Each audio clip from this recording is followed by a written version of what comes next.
Hello mga kashipi, magandang araw po sa ating lahat. Isa po itong pang-inspirasyon, isa pong inspirasyon. May nakarang araw may nakausap ako na cook. Sabi niya cook lang daw siya. Sabi ko, ba't mo nilalang yun? Hindi basta-basta maging cook, trabaho din yan at saka marangal. Kasi chef, umanga ako sa iyo ang layo na nang narating mo eh. Sabi ko sa kanya, chef, dati, ganun din naman dati ako. Nagsimula, isang cook. Dati, mas worse pa nga ang experience ko sa'yo eh. Nagko-construction ako dati. Tapos, yun nga, ang hirap. May time pa nga kasi pumutok yung kamay ko sa pagko-construction. Dahil sobrang bigat nga ng binubuhat. Putok-putok yung kamay ko. So, huminto ako. Nung time na yun, sabi ko, mahirap talaga ang buhay. Hindi talaga pwedeng hindi magtrabaho sa edad na 14 o 12 ba yung yata ako, 13. Nung time na yun, pagkatapos namin ng Friday, pagka Saturday at Sunday, ginagawa ko, nagpa-part-time ako doon sa may sa hotel sa amin, sa Mulabi, Tagum City, taga Davao po ako.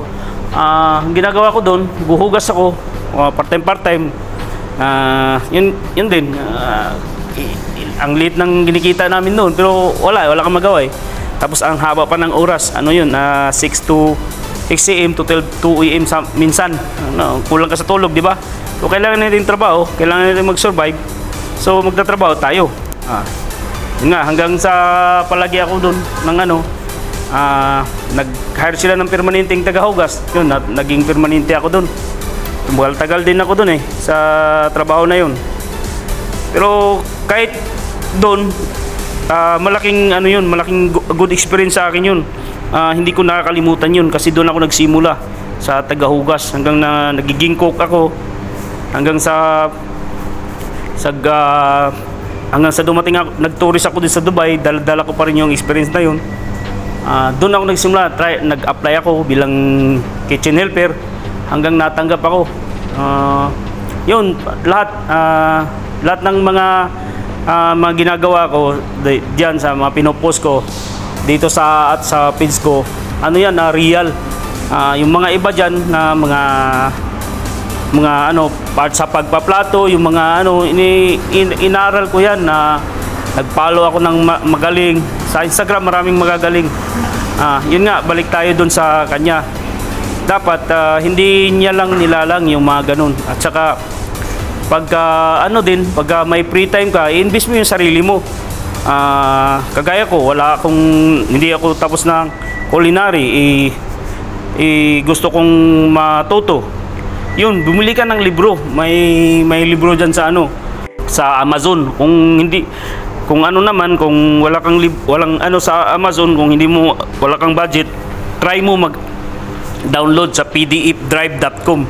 May free na libro dyan, culinary. Kung anong gusto mong aralin, okay na rin yan kaysa wala. Huwag mo nang pangarapin yung mahal na libro. Basta importante, may basic ka sa pagluluto, pagiging isang cook.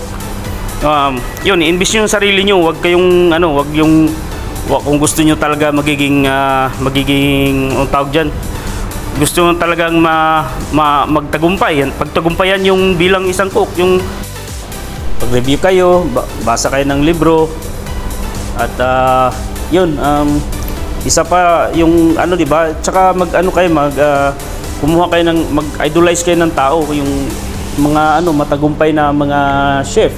Halimbawa na lang nito si Chef Boy Logro, malaking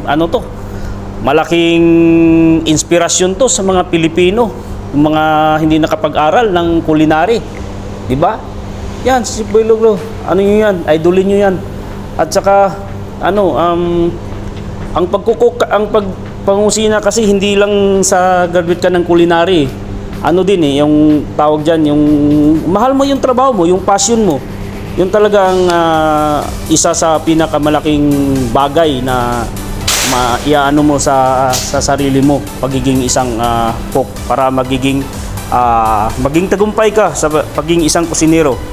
At yun, wag tayong maglala doon sa ating mga experience, dahil Diyan tayo magsimula.